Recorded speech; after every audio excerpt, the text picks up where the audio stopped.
Hello, everyone. Thank you for joining us today at Plein Air Easton 2020 inside of at Talbot Town in Easton, Maryland.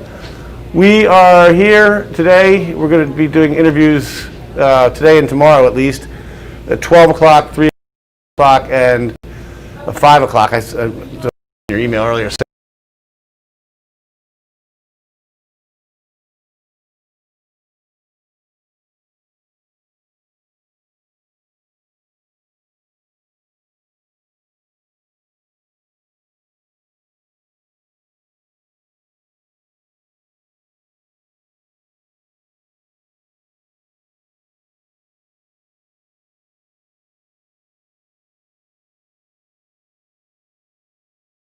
For sure, and really around the country, in a lot of places around the country anyway. We'll get to our sponsors later.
I didn't know there was still the kind of art we like, which is impressionism and realism in art. I didn't know that there were still people really making the kind of art that I loved. Right. And when I met Eric on our second date, he took me to Lambertville, New Jersey, which is very close to Bucks County, Pennsylvania, where all the Pennsylvania Impressionists painted. And he had been collecting, you can say some more, but he had started collecting real art before me.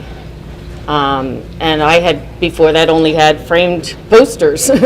Right. He got me interested in buying original art. Eric, you had talked about art on your first date and decided I'm going to take her to a gallery on the second date. How did that work out? Very, very pleased because, going out with someone for the first time and you take them to a gallery, you don't know what the reaction is going to be. It could be, oh gosh, I hate art, or, it was a great second date, which, obviously led to us getting married. I was very happy. And so my collecting experience is quite different. My parents were antique collectors. So I grew up in a household of original, more objects of art, glass statues. But what little art they had was original. So I always felt comfortable with original art. And when I purchased my first house, my parents gave me a sweet little Hudson River School style painting.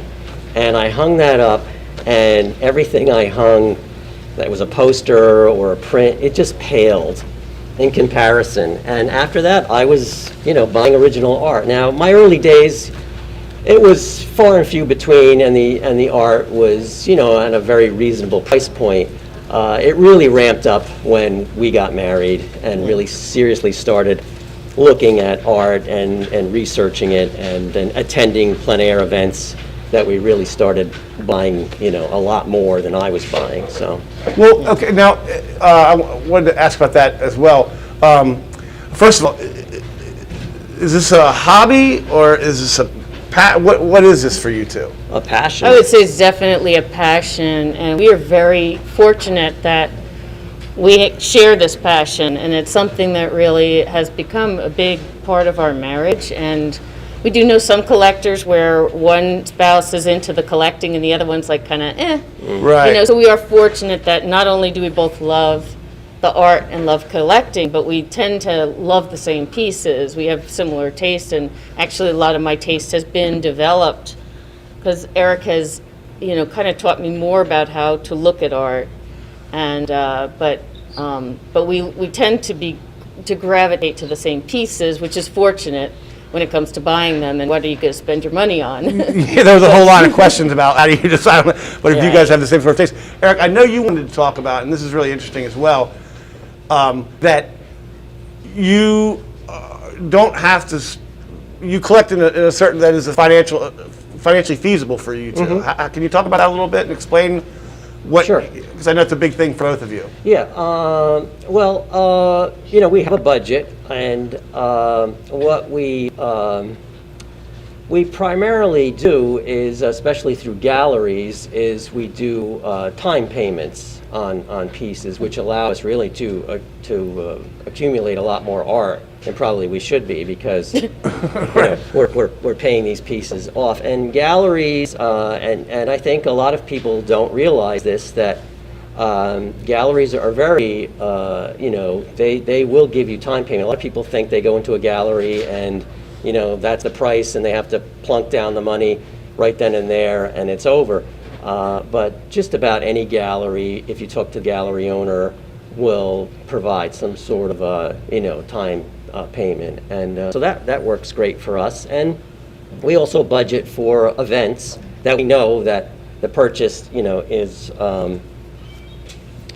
got to be paid for up front. So we have that budget. But Sure. then throughout the year, you know, we have probably, you know, 5 or 6 pieces at any one time that we're paying off. Right. And Leslie, how do you pick the events that you go to? I know you were talking about Plein Air Easton a little bit Right. before, how they judged. You kind of consider that a Yeah. sort of a boon to finding good artists. How do you guys travel around and Well, do there's this? an interesting story that you should tell, how we discovered Plein Air Easton. So we actually, it turns out, you know, I don't know, maybe it was fated, but we have a neighbor down the block from us, Cesar Jerez, who actually was one of the first artists in the early years of Plein Air Easton. And he actually told us about Plein Air Easton. So we had never been to a plein air show before, and we started at the top. But one of the things I love about this event in particular is you have hundreds of artists from the whole country who are applying, and then you get to 58 artists, so you have some of the top plein air artists in the country here. You can come as a collector to one place, see all kinds of art, many different types, and you know, you get oils and watercolors, and you get you know, landscapes, some figurative, and it's just, you know, sometimes you see so many different takes on the same thing, and so it's a fascinating to see what the artists choose to paint and how they paint it, and for us, a lot of collecting is about relationships. It's the artist, it's meeting the artist, it's meeting gallery owners, it's meeting other collectors, and that makes a big difference for us. Not used to these masks. That's right. That's right. Now, you guys, you as serious collectors or intent collectors, you come in and then you go back out and you may walk. Now, there's not as many events, there's not as many demos around this year, and typically in plein air, there's a few places you can go see art. You go out and you come back in. Are you talking about what you just saw and what your plans are for, hey, that one is something we may want to really dig, or I don't really like it that much, or how's that going? Yeah. Well, this year, you know, because of the changes in the whole program, we decided, we normally come in the last 3 or 4 days of the event. So we come in for the preview and the rest of that weekend. But this year, because of what was going on, we thought, okay, let's come the beginning of the week and go to all the different, we did the estates, we went to see all the artists on the estates, and then we went each day to where they were, Tillman Island, Oxford, and we'd get there around, 4 o'clock and see the judging and see the pieces, and a lot of times the artists were there, so we got to catch up. And so this year we kind of played it a little differently because we wanted to be, we like to be involved in this event, and we thought that if we came towards the end this time, we'd be seeing the finished products, which are great, but we always like to get into, the nitty-gritty of the whole thing. So this worked out very nice. It was very, I mean, thank you for putting this together, and to Plein Air Easton and everyone involved. This has just been a fantastic event. You really pulled it off. Yeah. And we as collectors, we couldn't be happier. So. Well, I mean, in normal times, this is probably the top one in the country in terms of plein air events. But we were also really impressed with how things were pulled together to keep it safe and socially distanced, and spread apart, but also really enjoyable. And you felt comfortable and had fun, and what it's all about. Yeah. Well, that's great. That's wonderful to hear. And again, the organizers replanned everything. I'm part of that organization, but it was really a few key people who just spent several, hundreds of, over 100 hours trying to figure out how to redo it. So I appreciate you guys mentioning that. We're going to take a break in a second, then we're going to come back with more from Leslie and Eric. How much traveling do you do to do this? Well, just going back quickly to this event, one of the great things about it is you have artists coming from all over the country. So that's another thing that we like about plein air events, is that we'd have to travel to California if we wanted to see like Paul Kratter, or we'd have to travel to Florida, and here they're all here and they're juried. So it's like a win-win for us because we've got it, and if we become interested in an artist from California, then okay, next time we're in California, or we might look this person up, we'll go from there. But at least it gets our feet wet to see what this artist is doing live, and and then make determinations from there as to whether we want to purchase more. So yeah. Leslie, how big is your collection?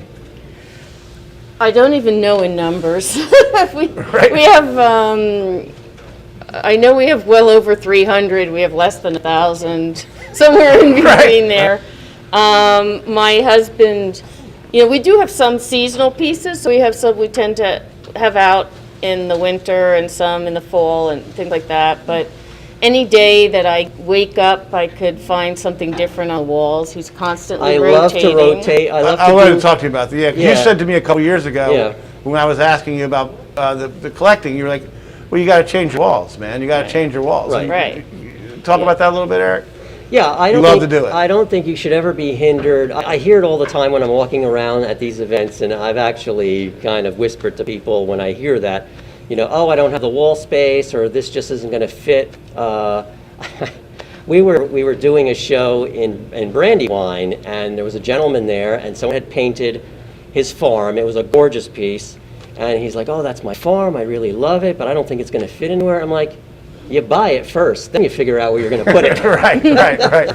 Don't even think that. So, don't, you can rotate, and so you should never be hindered by your wall space. We have a relatively small house, and I'm very good at rotating. I do little shows. I'll take all of our Jason Sacron paintings that we've gotten over the years here at Plein Air Easton, and do a little Jason show. So, or a New York show, or a winter show. Right, yeah. Leslie, what does it feel like when your husband makes a new art show for you when you come down, when you wake up in the mornings? Well, it's funny because sometimes I'll go through the living room and then wait, was that up before? Right. Or I totally forgot we had that piece. Oh, But it's wonderful, and never get bored looking at our walls, and I'm sure it's very impressive. I'm sure it's very, very impressive. And the one thing I'd like to mention is that I actually go around the house every day and look at all the pieces. That's one thing I think if you guys want to elaborate on, because when we don't have as many pieces in our house. We have a few, but you do look at them, and And they stop you a little bit. You want to talk about that a little bit? I Yeah, there's a few things that they do for us. I mean, one is the memory of how we acquired it, the artist that we met. The other thing is just the painting itself, that the piece, for me, a lot of the art is putting myself in the painting and saying, and feeling like, okay, I'm on this beach or I'm in this house, you know, and it gives me a calm feeling and, you know, kind of de-stresses me. And so going around the house, you know, it brings up the great memories of acquiring these pieces, and then gives me that kind of solace of like looking at it and thinking, you know, now I remember why I purchased this piece. Leslie, same for you? Different. I don't always put myself in the piece the way Eric does. I mean, sometimes I do, but for me, I don't know. One thing we're really clear about, like, we don't buy based on like, you know, this guy's famous or this guy. We buy what we love. And I always say, buy what makes your heart sing. And sometimes it's just that piece that calls from you. It's like across a crowded room, like this thing just like, whoa, you know. And so, yeah, we buy what we love. We think a little bit about in terms of potential investment sometimes, that, you know, art tends to be, I think, more so than a piece of paper that says you have a certain stock. I feel like art will tend to hold its value. Some things will go up. I don't think a lot of things are going to go too far down. So I'm one of these people. I'm not comfortable with the stock market. So I'd rather have something beautiful on the wall to look at that might appreciate someday. Sure. Yeah. Well, you certainly see that in the news when the paintings sell. Right. So. Well, and I can almost guarantee you that you know, a piece of real art may never go up in price, but will probably retain its value. And I can guarantee you that a reproduction or a print will never go up in value. Sure. So, you know, we're not saying that there's a big investment there in original art, but it's better than, you know, buying a print or a reproduction. That is, you know, that's just something that's a total loss. And you can do it, as Leslie and Eric say, if you work with the galleries and create a budget for yourself, you can do this and create beautiful, gorgeous works of art. Many of them made right here at Plein Air Easton over the last 16 years. We're going to come back and talk about some of that art that's behind us. All these pieces are for sale. We'll talk about them in just a few minutes, more with Eric and Leslie in just a few minutes. Thanks for watching.